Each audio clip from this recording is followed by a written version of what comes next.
Hello everybody, welcome back to another video, and today we're working on the boat, which I don't think anybody's ever seen on here. I got a boat, and it's a little broken. Not as bad as some of the other boats I've bought, but it's not happy. So let's see. Bought this last year over the summer. And it does run, it works, it does boat things, it floats, it keeps most of the water out of it, which is the other thing we're fixing now. It's got some issues, but what boat doesn't? It's an 87. It's actually in very nice shape for an 87, I will say. It's got a nice trailer on it, nice lifetime single axle. I did put the new tires on it last year because it had the wrong rims on it and they hit the fender and we blew a tire on the interstate, whole thing. Anyway, it is due time that this boat gets a new engine. It has the 3.7 liter Mercruiser 4-cylinder. And boat people know what motor it is. Non-boat people have never heard of it because it is a boat-only industrial motor. It's an aluminum block 4-cylinder. Like I said, it's a 3.7 liter, so it's a big 4-cylinder. It uses a Ford 460 big block cast iron cylinder head with an aluminum block. So there's a problem right there. Different metals expanding differently. Usually not a problem on engines like LS's and stuff. Mercruiser managed to make it a problem because they didn't support the top end of the cylinder sleeves in the block. So if this thing gets anywhere thinking about overheating, it blows a head gasket. And this one has a blown head gasket. And it piston slaps really, really bad. There's zero compression left in this motor. It burns oil, it burns coolant, it dumps fuel into the oil. It burns everything except for fuel, which it just refills the oil it burns with. The oil actually gets fuller while burning oil, which is a problem. I put 20W50 in it and had 80 PSI oil pressure, and by the time we got done with probably close to an hour of runtime, I was down to 60 pounds of oil pressure on a cold start versus 80 on a cold start. That's how much fuel went in the motor, or the oil. So this motor's done. Doing some research, though, as I usually do. It uses a small block Chevy bell housing pattern. It's a boat. It doesn't care what gets into it, what gets put in it. So, since it uses a small block Chevy bell housing pattern, I'm putting a small block Chevy in it, which is coming out of Kobe's 1988 Silverado, if I can operate my screen door, which is right there. There's the Mustang. Anyway, that's the donor vehicle. That's getting an LS swap. That'll be another video. That's coming later. So yes, that 350 is going into the boat. There's a little bit of stuff you have to do. I need to confirm this, but the outdrive on this boat should be the 1.65 ratio, because it uses the V6 drive. The V8s use a 1.5, which I have two V8 drives right there. That the one with the stainless prop on it came off of a 350 Mercruiser 260. So that's going to be our drive of choice because it's in pretty good shape. I do need to do some looking and find out if the lower unit is different or not. I think that all the gearing is in the upper unit. And the reason I want to find out if the lower unit's different is because this lower unit already has a brand new water pump and everything in it that I put in last year. And the skeg's in a little bit better shape, and then I don't have to swap the prop or anything like that. So I think I'm just going to swap the upper unit and the lower unit between the two drives. Basically, because that way the gear ratio is right for the prop and everything.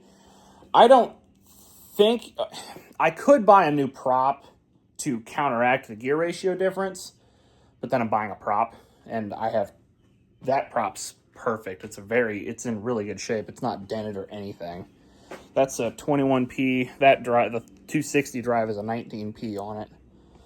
I think the 21P is going to be right for what we're doing, but if I don't get enough RPM, I can go to the 19P, and if I get too much RPM, I'll have to go to like a 22 or a 23P.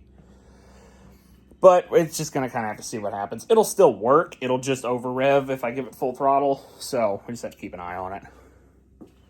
But, all in all, this doesn't seem like it's going to be that hard of a swap, because it's just wiring. It's not that hard. I can do wiring. Small block Chevy, you need coil to the power, or power to the coil. And starter, that's about it. So, I don't think this is actually going to be that bad. I need to do bellows and trim senders on this because the bellows leak a little bit of water. The trim sender wires are cut, probably when somebody put bellows on it, they were lazy. So, yeah. Either way, I'm going to pull the drive off real quick so that the drive shaft comes out. That way we can pull the motor, because otherwise it's in the coupler in the back of the block. Not the back of the block. Not the back of the block. The flywheel. Yeah. I have parted out 2 V8 Mercruiser boats and gotten all of my parts. That 260 drive, the 4-barrel intake, the carburetor, those exhaust manifolds, that cost me $100 from a part out boat, thanks to my friend Jonathan. And the other boat was also $100. So I'm in that, not kidding you, that entire bottom shelf and that pile there is all boat parts. It is just boat parts, and that's all just Mercruiser boat parts. There's a lot of stuff in there that I don't need, like the motor mounts, and there's 3 outdrives sitting in that pile right there. There's 2 sets of trim cylinders, the front accessories off of both of them, hoses off of both of them. It's a lot of extra stuff I don't need, but I grabbed it in case I did need it. I can throw it all away later or sell it. Some of this stuff I'll try to sell. Like, there's 2 small block Chevy starters. Both of them are bad, but they're a core charge. So I kept those. Alternators, those are both bad. The exhaust Y pipe, which I did need right there, because the one that I took off the first boat, I broke. And I was like, whatever, I'll just buy a new one, right? $800! It's an $800 Y pipe. That is insane. So, I was like, all right, we'll just do through-hole exhaust. Well, I did some looking around. Actually, this boat sits higher than I thought, yeah. Anyway, the water line on this boat is basically the tape. Basically the vinyl stripe. It's between the bottom of the swim deck and the stripe there. And if you... I can't really show you. But where these V8 manifolds dump at, there's the old style that come back and do a 180 and dump down. So I'd have to elbow down and out, and I couldn't get enough height up to get the exhaust out of the water. And through hole, I don't really want to do that. So it's too easy to get water in the motor that way. So to do through hole, I'd have to buy new manifolds, which are the center dumps, which just come out and do a 90. And not against it, but those manifolds are like $1,000 to do the whole manifold set. So we're not doing that either. We're doing this as cheap as we possibly can. Partially because I have no money, because I'm a homeowner. But also because why spend a bunch of money on it? It's a boat. It's fine. It's not like they're unreliable or anything. It's fine. Just walk home. Yeah, so that's what we're doing today. I'm going to set you guys up on the tripod, and you can listen to me curse at pulling an outdrive off, because sometimes it sucks. Sometimes it doesn't. I've done this so many times. I'm basically a boat mechanic. I'm virtually a professional at this point. So I don't know. So to get this off, you got to take your trim cylinders off here. I'm probably going to take them off in the back also. I'm missing a cap there. Anyway, probably going to take them off in the back too. That way they're out of the way. Well, actually, no, I'm not going to do that because it's going to be dripping trim fluid all over the garage floor, and then I have to bleed them and everything. I'm going to try to leave the cylinders on. Change plans already. I lost my ratchet. Found my ratchet. So, you got 3 bolts here, 3 bolts on the other side. Take those off. I think they're 3/4 or something. Actually, 5/8. They're 5/8. Anyway.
Okay, so after you get your trim cylinders off here, completely loose, and the drive is essentially free to flop.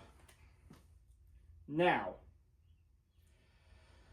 I'm going to lower the front of the trailer because that helps, or to get the drive from sitting on the floor, because that way you can kind of flop it and it'll pop this seal up here. That's how I do it. You just got to make sure you don't hit your skeg on the floor and break that. So now the drive's off the floor, and we can take these bolts here off now. And this drive has been off before, you can tell, because there's the way this gasket is here. It's got that red sealant stuff on it, so it's been off pretty recently actually, so it's probably not super stuck. But like I said, you can tell somebody took it off too because they just cut the trim centers instead of pulling the wires out like they're supposed to, because it's kind of hard to pull the wires out. So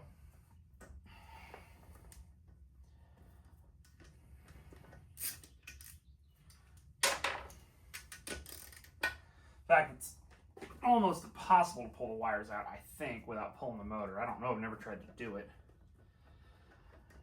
So I've always parted them out. Never actually try to do it the right way. So now,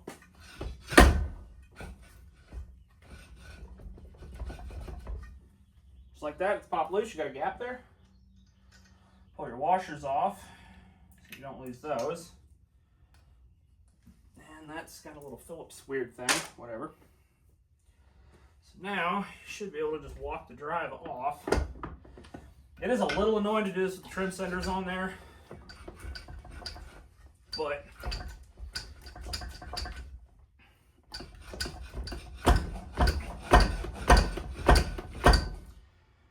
now your shift cable is in here somewhere, and I don't know where you need to have the shifter at to get this off easily.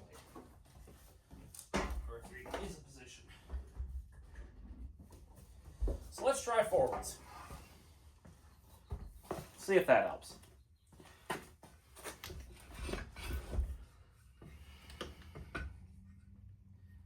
What is that? That's just water. Okay, that's fine.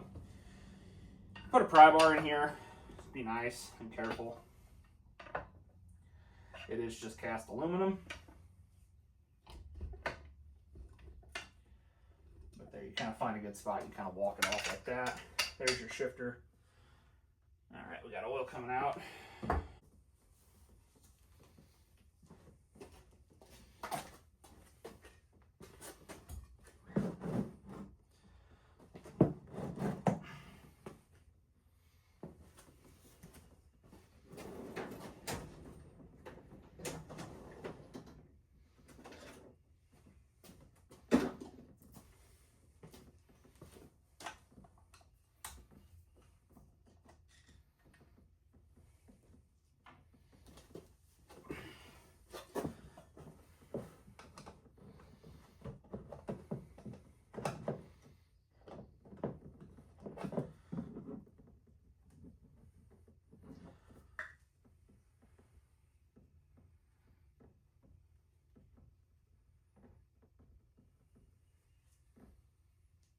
There's a little bit of water in there.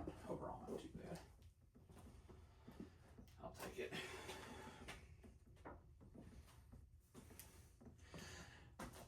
Mental note, drain your lower unit oil first because otherwise it comes out anyways. Okay, so obviously a lot has happened. Not really. It's really not that hard to do this. There's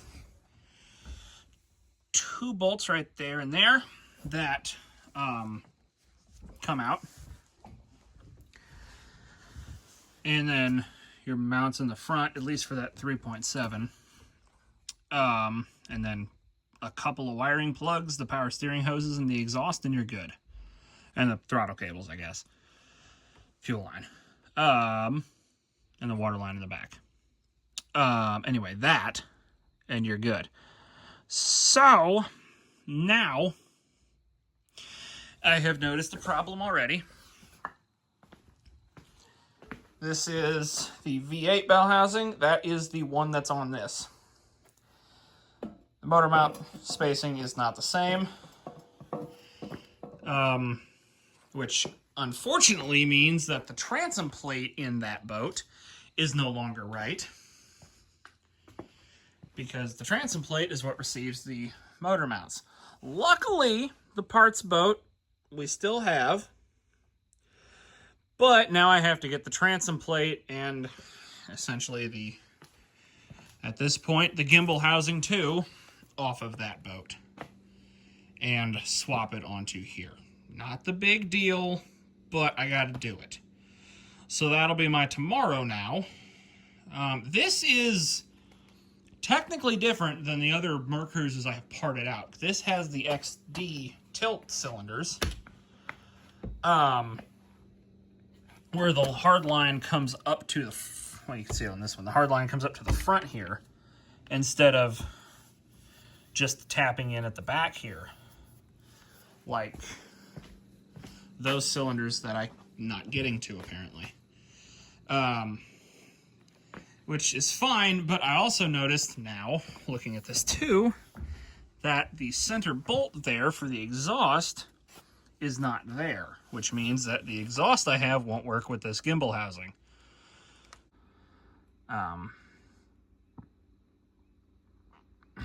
Yeah, this is going to be a little bit more of a project than I had originally anticipated.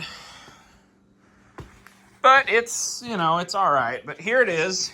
It seems like they designed it to sit perfectly flat on a garage floor. Those butt heads. Also,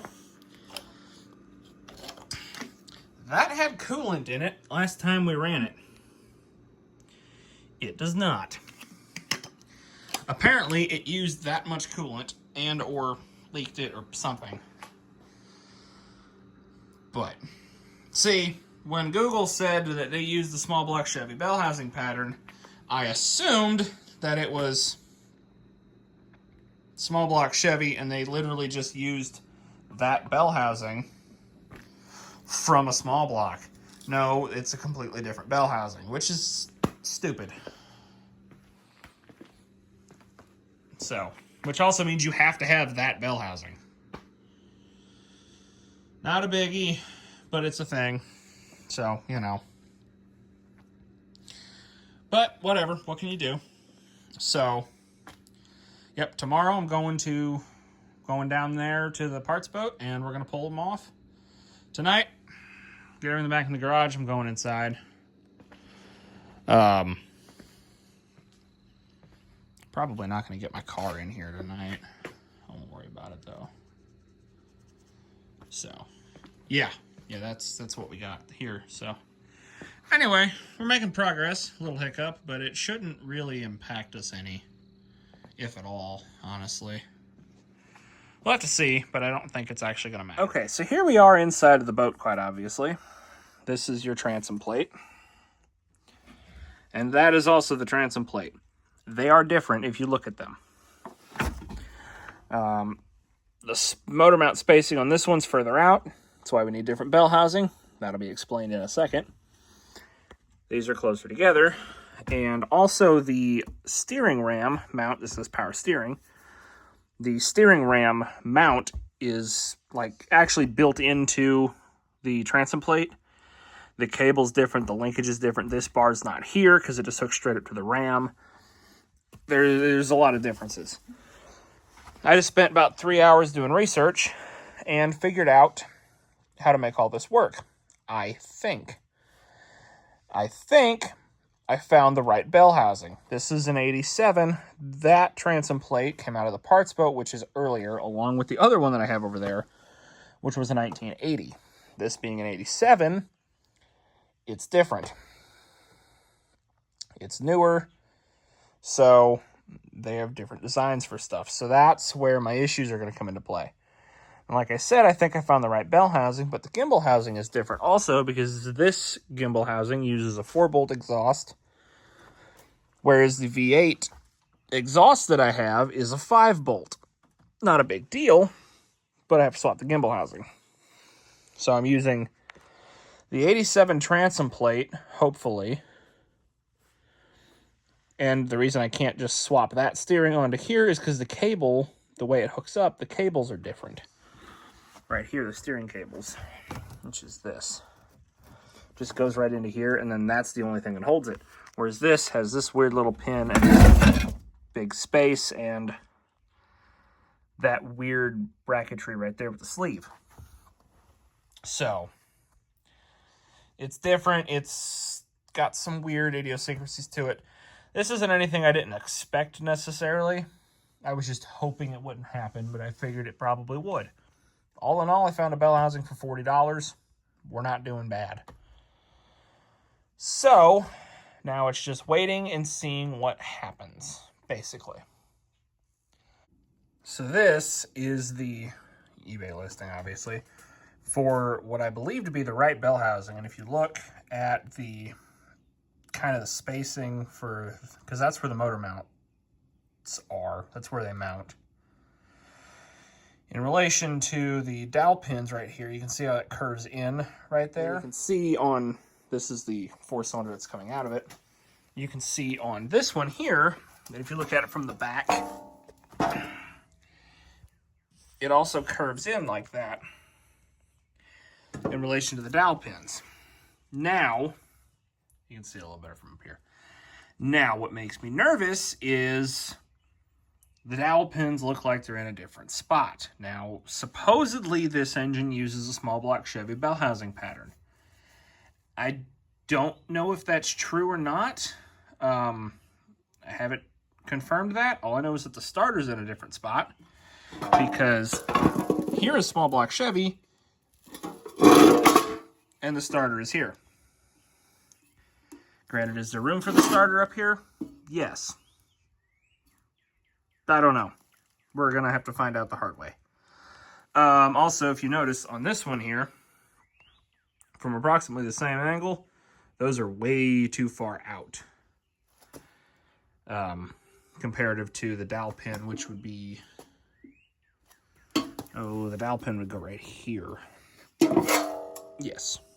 There's your dowel pin hole. So these are way further out. And that's my problem when I go to put this in the boat. The holes are way off. So I think that bell housing that I ordered should do me, and then that one's going to get cleaned up and sold, and along with everything else in the boat part catalog area that's not being used. Now, I'm not completely sure on this either. I might have to get a different coupler, because right there, that round thing, not the alternator and not the starter, obviously, that's the coupler for the drive splines to the flywheel. You can see it here. That's that. So I don't know if I need to get a different one of those or not. I do have to swap the gimbal housing, which is this, which sucks because I really wanted to keep this one because the stickers are all in good shape, but whatever. Anyway, I have to swap the gimbal housing because the exhaust mounting is different, basically. So I'm going to get all of this pulled off now. And then we can go from there. But anyway, that's basically it. That's probably going to do it for this video. Yeah, we had to get into the... We had to clearance the ceiling a bit to get the engine out. So anyway, that's probably going to do it for this video. We're going to go ahead and waiting on that bell housing to get here. Next thing you guys are probably going to see is